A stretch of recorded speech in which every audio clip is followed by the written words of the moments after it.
Hola a todos, en este vídeo voy a mostrar cómo activar el modo ahorro en este reloj.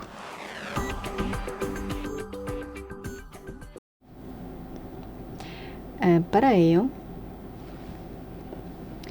abre el menú rápido de ajustes rápidos y aquí tocamos el icono de la batería.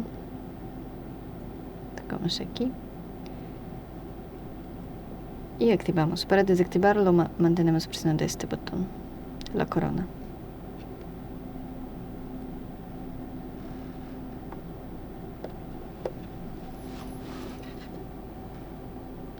Mantenemos presionando este botón durante 2 segundos.